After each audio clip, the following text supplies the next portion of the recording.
According to Ian Campbell, Pelican Bowling Club's demise was due to a number of reasons: a spate of industrial problems, lack of negotiation and mismanagement. When the club ceased trading last month, it was $175,000 in debt. Not an insurmountable debt when it's considered that with its assets, the amount is reduced to $40,000. But the board and the employees had come to an impasse. They simply couldn't work together anymore. Liquidator Ian Campbell says this should be a lesson to other clubs. Here we had a situation where probably 90% of the members were either in current unions or had been past members of unions in years gone by. With such a high representation, one would have thought that their own club, a matter involving the unions, could surely be overcome. This wasn't the case. It's pretty clear also that people have many other things to do with their time, and to pay the full bar wages and green staff wages for a club that wasn't turning over all that amount of money is a sure sign for clubs in the future. If they want to survive, they've got to come to better arrangements. He wants other interested sporting bodies to contact him with a view to forming a combined sporting club. That was the members with the creditors?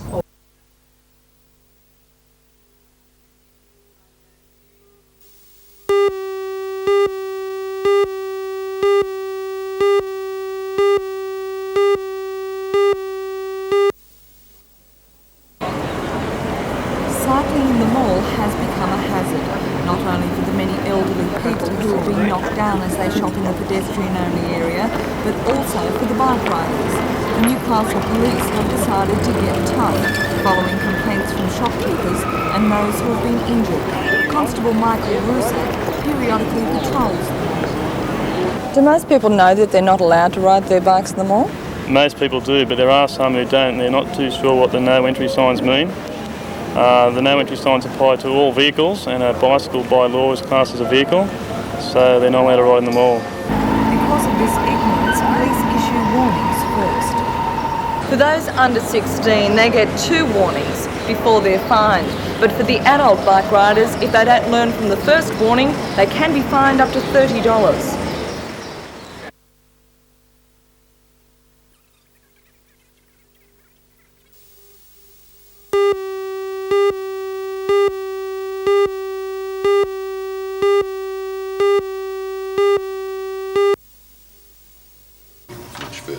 Mr Fowler addressed an institution dinner at the Park Royal Motel last night, but also gave us a detailed explanation of the scheme, pointing out the huge cost of bringing us not only a building. Dominant. Symbolically, you're travelling across Australia before settlement, you're coming to a surprising entry to a new land with strange animals and flora, and you're passing on into the building and you enter a zone of political power and thinking about the future and so on. And tell me how this symbolism extends through to actually placing the people above the politicians. Griffin had envisaged that on Capitol Hill there would be a building which the people could attend and stand above the level of the politicians, be superior to them, look down over them to the city. And in this building, Jurgler, the architect, has endeavoured to give people an opportunity to gather here above the politicians as they assemble and go about their daily business. I think everybody that I met along the trip has said, is it worth that much money? My response, or my observation, is that once I've spoken to them at length about the building, its relevance, its place in our architectural and social history, they come away saying, my goodness, I wish we'd known all that before. And Novocastrians have a particular reason to have a look at one aspect of the building. Yes, the flag mast contains 2 enormous castings which are at the critical stress position within the flag mast and support its entire load. These works were done at your Commonwealth steel plant at Waratah, and we're very grateful to them for the skill and application they brought to the task. But you're a structural man, a structural engineer. Just what were the problems in the skeleton of the building? My task primarily is to make the building strong enough to support all its finishes, to prevent the floors sagging, to make sound concrete that'll last through the centuries, to make this building a permanent part of our political heritage.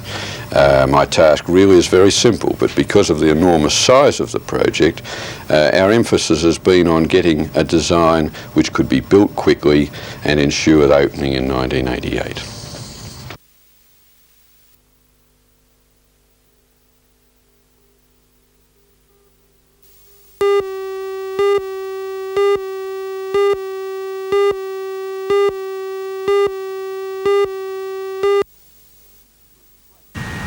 explain the changes to water treatment, the Water Board held a press conference at the Grahamstown Tomago pumping station. The changes start here, where in the past water was chlorinated to kill any bacteria. However, the sterilising effect of chlorine wore off after a time in reservoirs, or after being pumped a long distance. To provide continued protection against bacteria, the Water Board will, over the next week, phase in ammonia to the supply. Ammonia and chlorine form chloramides, which will remain effective for much longer. The process is called chlorination and has already been successfully used in the Chichester Dam supply for the last 2 years. There are only 2 problems with the method.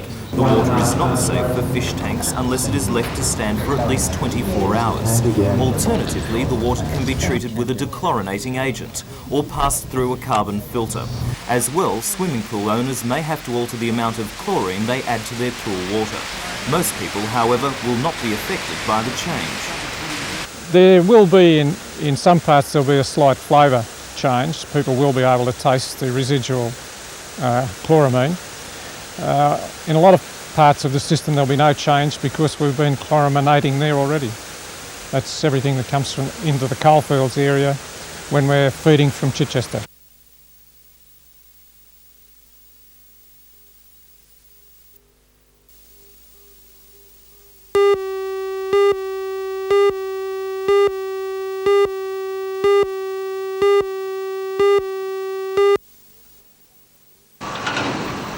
Residents say that the rezoning of much of Carrington from industrial to residential hasn't helped to stop the flow of heavy traffic through Young Street. Although there is an alternative route for heavy vehicles, most prefer to drive along the main street. President of the Carrington Residents Action Group, George Sealaw, says that the increased grain throughput in the port will increase the volume of traffic even more. So what is the answer? 90% of the traffic that goes through Carrington is port-related traffic. And I can't see why they can't upgrade their own road to carry their own cargoes. I mean, they are reaping most of the cargo benefits out of it, so I really can't see why they can't use that and use the Dyke Road, the Cowper Street Bridge as a ring road, which then no residential street in Carrington to be used. There are problems with the upgrading of the Dyke Road, which skirts the port. Many handling and loading facilities are built too close to the service road to allow widening. And the road also crosses BHP's main rail line. A spokesman for the Maritime Services Board says the Dyke Road option is simply too difficult. He says the MSB sees the solution as being the upgrading of the Cowper Street Bridge. A spokesman for the Minister for Roads and Ports, Laurie Brereton, says that he is looking into the problem and that he's expecting a report on road access in Carrington next month.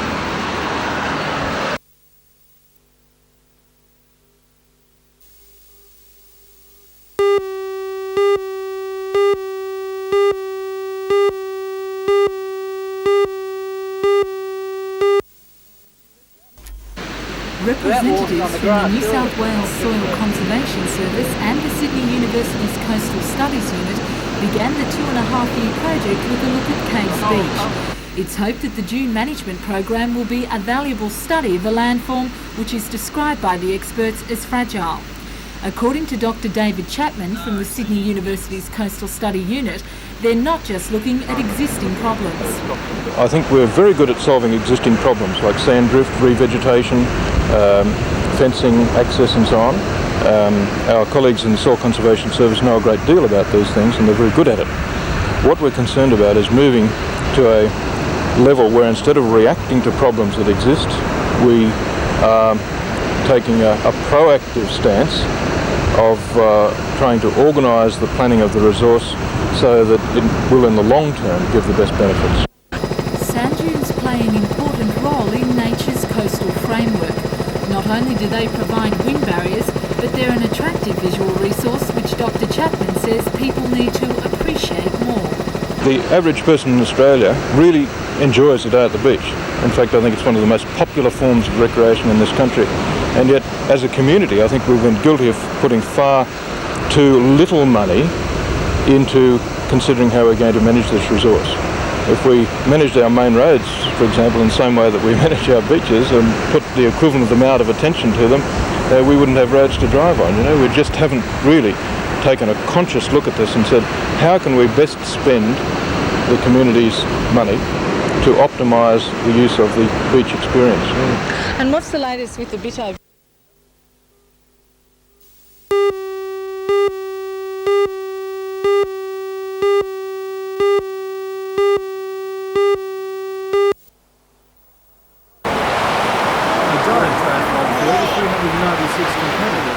Cycled and ran today in the annual Central Coast Triathlon. But the number of entrants alone wasn't enough to draw your attention, and maybe the fact that the triathlon most of the country's top athletes was.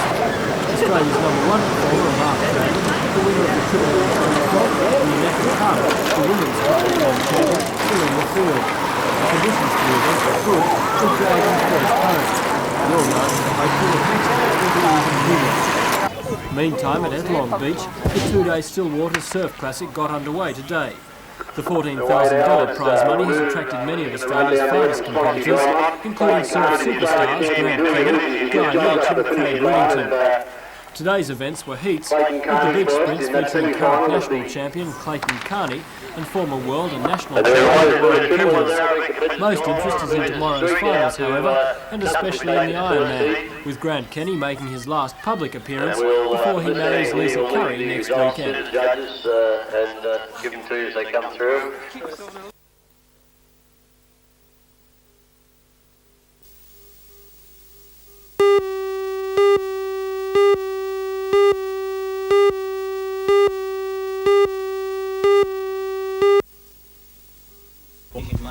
Councillor McKenzie's history with the Port Stephens Shire Council has not been uneventful.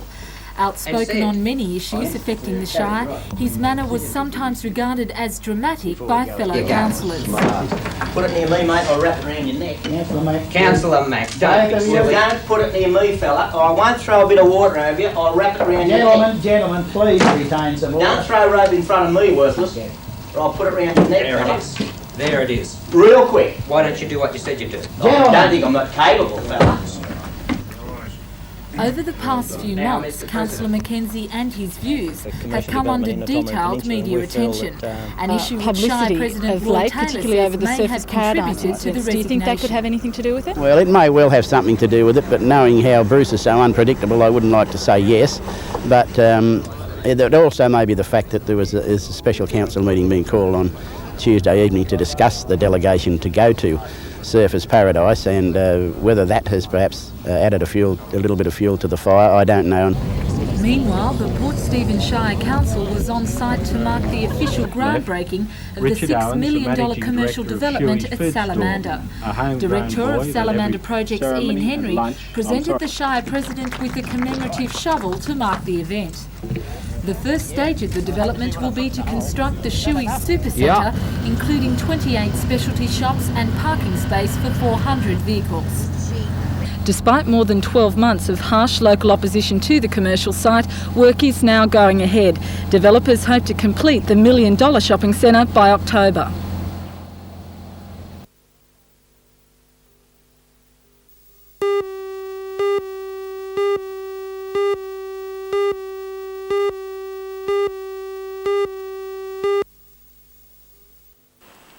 At the age of 76, Swami Ranganathananda has been studying and teaching Vedantic philosophy for most of his long and varied life. His knowledge kept the audience at the university's medical faculty enthralled as he explained Vedanta's place in the modern age. The Swami told the audience that the philosophy was first conceived more than 4,000 years ago as a science of man, an attempt to understand the way we think and behave. It is a humanist philosophy, not concerned with the distinctions of class or race, and it assumes that there is an underlying unity to all the great religions of the world. The Swami has written more than 20 books on the philosophy, and his writings have influenced other writers like Aldous Huxley and Toynbee. The Swami says Australia needs to develop its own philosophy, rather than depending on the intellectual and spiritual ideas of Europe, which are now in decline. And I'm sure it will come, because you have such a beautiful combination of human types here. Each one of them has a gift as brought here. That's the beauty of a pluralistic society. You have a variety of talents, a variety of genetic wealth to help in developing culture. So I expect that with the present broad attitudes of the Australian government and people, there will develop an Australian culture, Australian attitude to life, conditioned by geography and history and human creativity.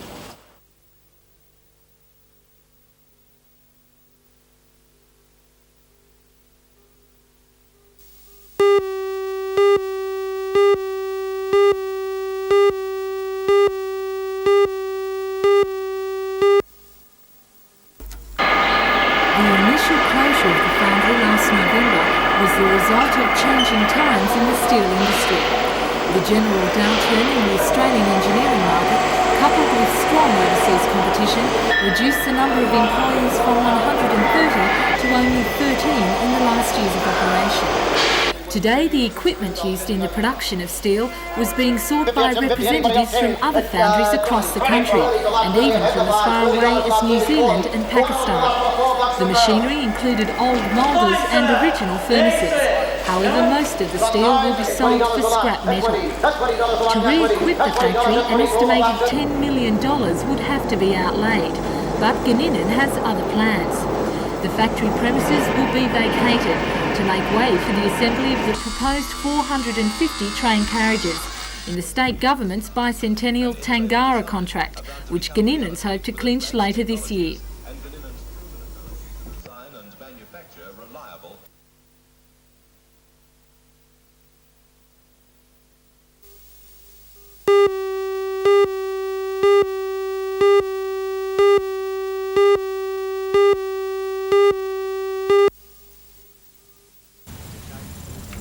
This is the land in question, and according to the nurses, the government has pulled a swiftie.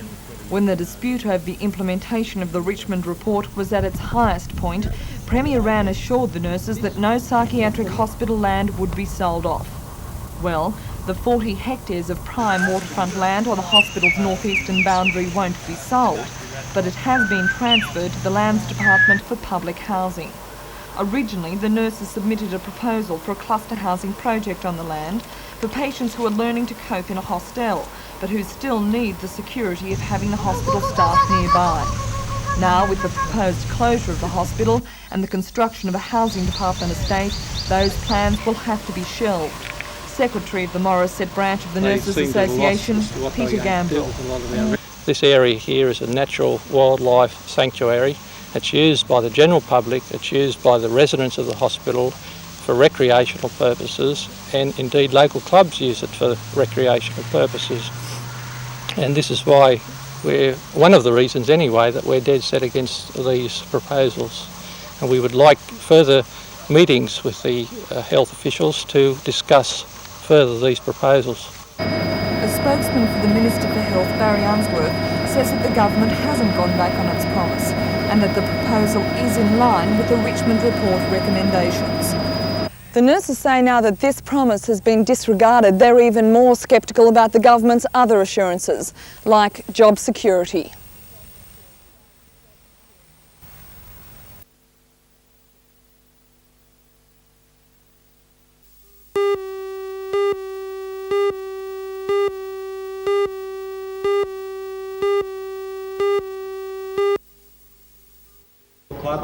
R.W. Miller's sponsorship of the Barrow Bears for 1986 was announced at the Beresfield Bowling Club last night. Judging by the displays explaining the company's Ironbark Mine project, it was well aware of the public relations value of the night.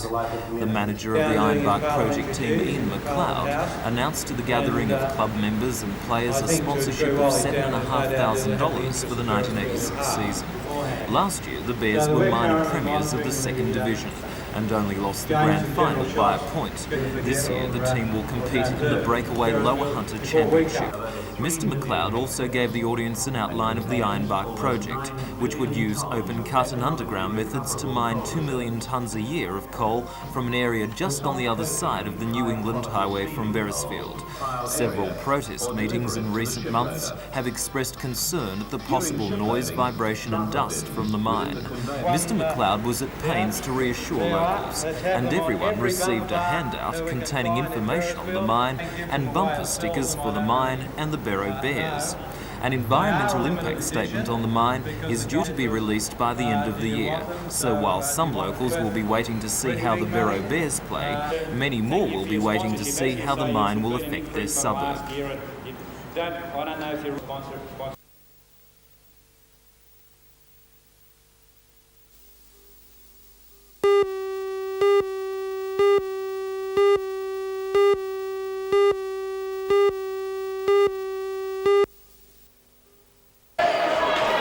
6 teams representing 5 schools were taking part in the inaugural Schweppes Halsat Inter-School Indoor Sports Competition. Boys and girls in years 11 and 12 from St Francis Xavier School, Waratah, Broadmeadow, Newcastle and Lambton High Schools competed in netball, soccer and indoor cricket. In both soccer and netball, the top teams, St Francis Xavier and Waratah, were fighting it out for the top prize money. The team shared in $1,500 in prize money and a number of Best and Fairest awards put up by Ray Barth Sports Stores.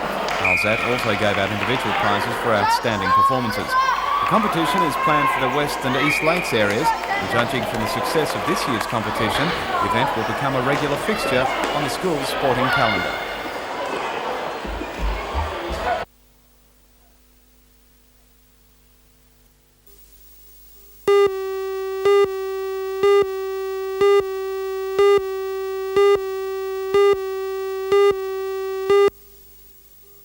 The exhibition is being held at the Newcastle College of Advanced Education today, Sunday afternoon. The main aim is to make the Newcastle community aware of the advances in microcomputer technology. The state-of-the-art computer is on display. The official opening was performed this afternoon by to open the 1986 microcomputing. More than a dozen local people, very short retailers are exhibiting, and this year's exhibition should appeal to everyone. I think it appeals to everyone in the Hunter region. There's something in it for parents, for school children, for people running a business. There's different computers to meet all the different sort of needs that people have got. So what can people expect to get out of the exhibition once they've attended it? Well, I think, for instance, from careers advice, we have a careers advice on Saturday.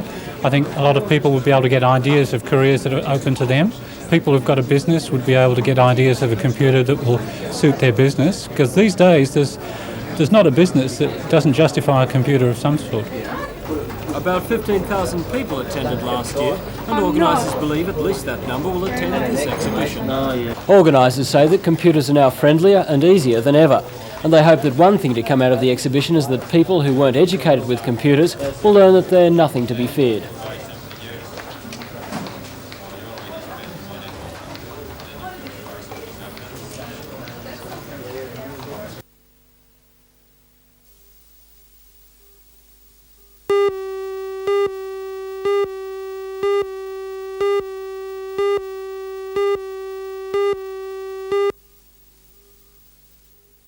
While the hunters in the nation's coal mines braced themselves for the planned 6-day strike by the combined mining unions, 11th hour peace talks were underway at the Coal Industry Tribunal in Sydney.